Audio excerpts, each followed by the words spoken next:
সংস্কার একটা continuous process, সংস্কার 54 বছর ধরেই হইতেছে, আবার তারপরেও রাষ্ট্রের এই অবস্থা। হ্যাঁ, তার মানে সংস্কার এটা আপনি ওভারনাইট করতে পারবেন না।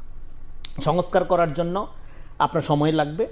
সেক্ষেত্রে আপনার একটা প্রায়োরিটি ঠিক করতে হবে যে তাহলে আপনার ইমিডিয়েট কী সংস্কারগুলো করবেন।